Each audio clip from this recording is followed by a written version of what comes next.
Bienvenidos a un nuevo episodio final, el espacio donde analizamos a fondo y sin miedo a spoilers los desenlaces de esas series que nos dejan con la boca abierta y la cabeza dando vuelta durante días.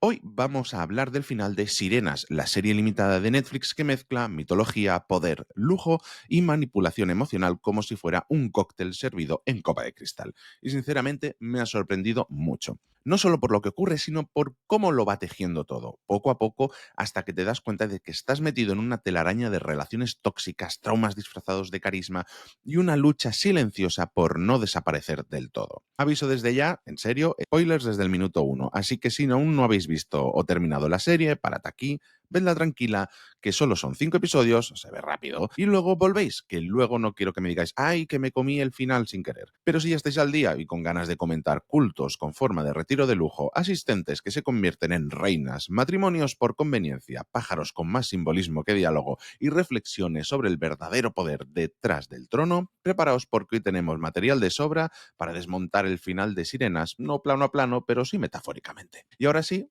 vamos con el final. Vale, lo primero que me ha venido a la cabeza nada más terminar la serie es que Sirenas ha sido más una reflexión que una historia. Es decir, no es una serie de grandes giros ni de acción trepidante, ni siquiera de misterio clásico, aunque tenga su halo de intriga. Lo que tiene ese aire enrarecido, esa sensación de que todo es bonito pero peligroso, que algo se cuece aunque no lo veas del todo. Y lo consigue, sobre todo gracias a su ambientación y a unos personajes que, bajo la superficie del glamour, esconden traumas, obsesiones y una sed insaciable de poder, reconocimiento o simplemente estabilidad. En ese sentido, me ha recordado mucho a The White Lotus, pero con mitología griega con telón de fondo. Y claro, el mito en cuestión es el de las sirenas, pero lo interesante es cómo lo reinterpretan. No se trata de mujeres mágicas que cantan para seducir marineros y llevarlos a la perdición. No, aquí la seducción es social, es estética, es aspiracional. Las sirenas son figuras que inspiran deseo no por lo que hacen, sino por lo que representan. Y desde el primer episodio te venden la idea de que Kiki y Simón pueden ser las sirenas del título.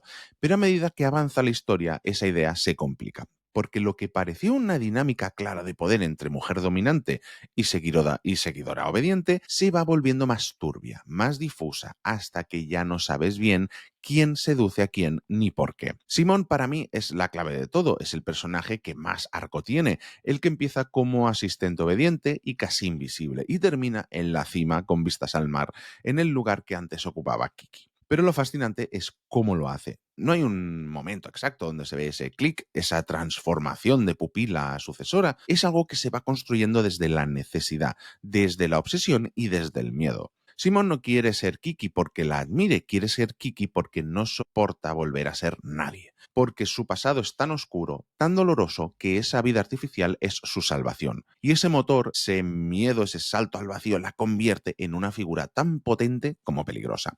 Lo que más me ha impactado es que no se nota que Simón esté tramando nada, no hay conspiración aparente, no hay un plan maestro, simplemente se deja arrastrar por el entorno, absorbe las dinámicas, imita gestos y adopta el discurso. Y cuando llega el momento de ocupar el lugar de Kiki, lo hace casi por inercia. No da la sensación de que lo haya buscado conscientemente, pero sí que lo ha interiorizado como destino. Y eso es brutal porque te plantea una idea muy inquietante. ¿Cuánto de nuestras decisiones vienen realmente de nosotros y cuánto de lo que nos empujan a ser? Cuando pasamos de seguir un modelo a convertirnos en él sin darnos cuenta. Kiki, por su parte, es un personaje que me ha fascinado desde el primer momento. Tiene ese aura de estrella decadente, de diva espiritual, de gurú moderna que mezcla retiros de meditación con marketing personal. Pero lo mejor es que nunca terminas de saber si cree en lo que dice o simplemente está interpretando. Ese doble juego la hace peligrosamente encantadora. Cuando habla de su santuario de aves, por ejemplo, parece que está hablando de una religión, pero luego ves que ni siquiera le importa si los demás saben cuidar pájaros o no. Lo importante es el relato, el símbolo, y eso la convierte en una sirena perfecta para la época. No canta para seducirte, te vende un estilo de vida.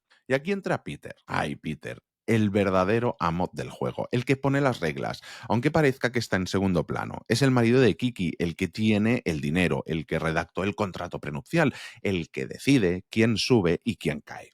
Me ha parecido muy revelador que la serie no lo representara como un villano clásico, sino como una figura casi invisible pero omnipresente, porque su poder no es solo económico, es estructural. Él no necesita manipular ni levantar la voz, basta con que esté ahí, con que existan sus condiciones para que todas las demás se adapten. Y eso es lo más escalofriante. La auténtica seducción no está en las mujeres, sino en el sistema que les exige seducir para sobrevivir. Una frase que se repite y que me ha dejado pensando ha sido esa de no los perseguimos, ellos vienen a nosotras. Lo dicen Kiki y sus amigas, y al principio suena como un eslogan de empoderamiento, pero luego entiendes que hay trampa, que la seducción no es una herramienta de liberación, sino un mecanismo de adaptación, que ellas no persiguen porque no pueden, porque lo único que les queda es atraer. Y eso me parece un retrato durísimo de lo que significa ser mujer en ciertos contextos, venderte para sobrevivir, atraer para no desaparecer, no por capricho, sino por necesidad. Y en esa dinámica entra también la estética. Todo en Sirenas está cuidado hasta el mínimo detalle, los vestidos, las joyas, las casas, esos jardines, los rituales.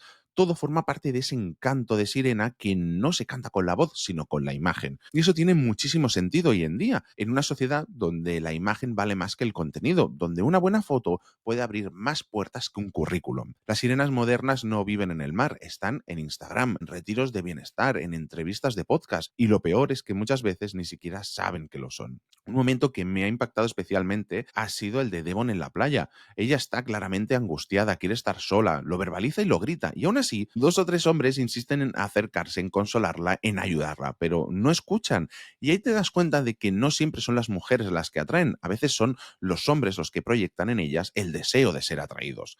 Devon no es una sirena, no quiere a nadie, pero ellos se sienten tan autorizados a salvarla que terminan invadiéndola. Es una escena de verdad que me parece un giro brillante al mito clásico. Y luego está el final, claro, esa escena en el acantilado, Simón mirando al mar, desde la mansión que antes era de Kiki y al lado de Peter. Es una imagen cargada de simbolismo. Ella ha llegado, ha ascendido, ya es la nueva señora del santuario, pero también es la nueva prisionera, porque como decíamos antes, esto ya ha pasado antes. Primero fue Jocelyn, luego Kiki y ahora es Simón. Y todas han terminado perdiendo algo por el camino. Entonces, ¿es realmente un triunfo o es una trampa más sofisticada? Esa es, creo yo, la gran ironía de la serie. El poder que las mujeres parecen tener es solo un reflejo de poder que otros les permiten tener. Simón parece haber ganado, pero en realidad solo ha ocupado un lugar vacante, uno que siempre necesita una reina, porque el sistema no funciona sin su sirena. Así que sí, es un ascenso, pero también es una condena, como si cada temporada tuviera que tener una protagonista nueva, una nueva máscara, una nueva voz cantando la misma canción. La música, por cierto, juega un papel importantísimo en esto. Es el uso de coros etéreos, de escalas descendentes al piano,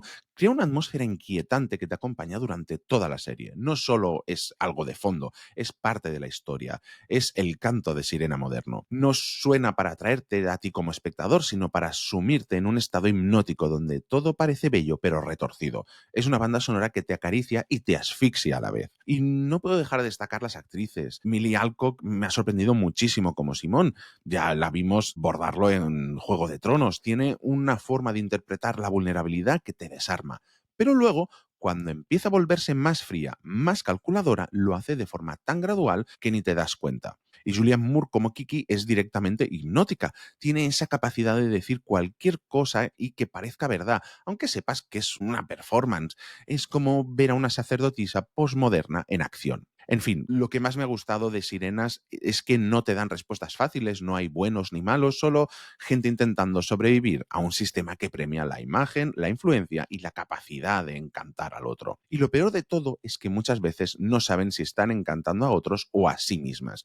¿Quién manipula? ¿Quién tiene el control? ¿Y cuánto dura esa ilusión? Otra cosa que me ha dejado rumiando es ese culto a las aves que organiza Kiki. Antes os lo he comentado, pero ahora quiero expandir un poco más. Al principio parece una excusa para rodearse de gente y alimentar su ego. Pero luego descubres que detrás de todo hay un dolor muy profundo. Kiki quería tener hijos, pero no puede.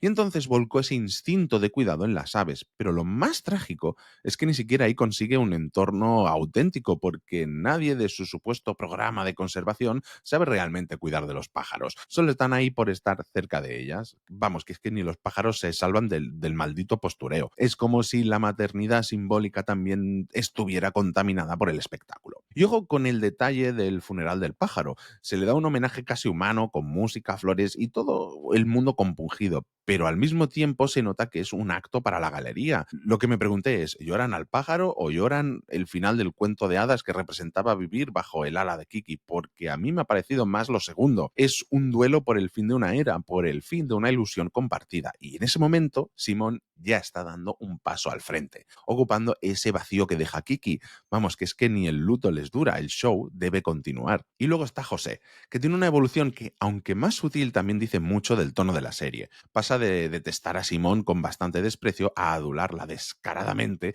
cuando ve que ha ascendido. Es un retrato clarísimo de cómo funciona el poder social en estos entornos. La gente se arrima a quien brilla, aunque ayer mismo le deseasen lo peor. Ese giro suyo me ha parecido entre cómico y patético y me recuerda que en Sirenas, como en la vida, nadie es realmente fiel, solo hay alianzas por conveniencia. Y ya que estamos con los hombres, tengo que decir que el papel masculino de Sirenas está muy bien planteado. No son los protagonistas, pero son esenciales. Peter, José, incluso los chicos que rodean siempre a Devon, todos representan diferentes caras de lo mismo, la expectativa de control. Pero lo interesante es que esa expectativa también los destruye. Peter, por ejemplo, acaba siendo seducido por su propia creación. Él moldeó el mundo de Kiki y luego cayó bajo el hechizo de su copia mejorada, Simón. Y no porque ella lo engañara, sino porque él mismo quiso ser engañado, porque todos queremos creernos el cuento si el envoltorio es bonito. Y llegamos a la parte de las teorías, porque claro, una vez que has visto el final, es inevitable preguntarse qué pasará después, cuánto durará Simón en esa posición, repetirá el mismo ciclo de las anteriores. Mi teoría es que sí, que Sirenas no es solo una historia, sino un patrón, una plantilla que se repite. Solo lo ha heredado. Y aunque ahora tenga el poder, ese poder es frágil. Bastará con que Peter se canse o con que aparezca otra más joven, más brillante, más perfecta, para que ella se convierta en la siguiente sirena olvidada. También me pregunto si la serie está diciendo de forma más o menos clara que todos y todas somos sirenas y marineros al mismo tiempo. Es decir, todos cantamos canciones para atraer algo, amor, atención, éxito, y todos seguimos cantos que nos llevan a lugares donde quizá no deberíamos ir. Es una idea que me parece tan real como inquietante porque, si te fijas, nadie en la serie es del todo culpable ni del todo inocente. Todos están atrapados en ese juego de apariencias, todos buscan algo, todos se traicionan un poco. Y eso hace que vemos que lo que vemos no sea solo una historia de poder femenino, sino una crítica al sistema de deseo en el que vivimos. ¿Tendrá segunda temporada? Lo dudo bastante. Y sinceramente me parece bien. Esta historia funciona como un todo cerrado. Si la continúan, correrían el riesgo de diluir el mensaje, aunque no os niego que me fliparía ver otras versiones del mito griego adaptadas con este tono moderno. Una serie sobre Medusa en clase feminista, por ejemplo, o las Moiras como ejecutivas de una gran empresa que deciden el destino de los empleados. Vamos, que el formato, la verdad es que si lo piensas, da para mucho si se hace con inteligencia. Para mí, Sirenas ha sido una serie de atmósfera más que de trama. La he disfrutado porque me ha mantenido en ese estado raro de belleza e incomodidad constante. No es una serie perfecta, ni mucho menos, tiene momentos algo forzados y hay decisiones de guión que podrían haber sido más valientes. Pero aún así, el conjunto me ha parecido potente, sobre todo por cómo plantea preguntas sin necesidad de responderlas, de esas que te hacen pensar después de apagar la tele, y eso, la verdad es que siempre es de agradecer. Y con esto cerramos nuestro repaso a Sirenas, una historia de mujeres que no cantan para atraer, sino que simplemente están ahí esperando que el mundo gire en su órbita. Una historia sobre la atracción del poder, sobre lo que uno está dispuesto a ceder para no caer en el olvido. Y sobre todo una historia sobre máscaras, porque al final todos los personajes están interpretando un papel, hasta que ese papel se les va de las manos. Una serie que sin duda da mucho más de que lo que parece en un primer vistazo. Recordad pasaros por nuestro chat de Telegram, en el que más de 2000 personas hablamos cada día de series, en telegram.me/fuera de series. Y pasaros por fuera de series.com y por nuestra tienda fuera de series.com/tienda, donde seguro que tenemos algo que os gusta. Muchas gracias por escucharnos y recordad, tened mucho cuidado ahí fuera.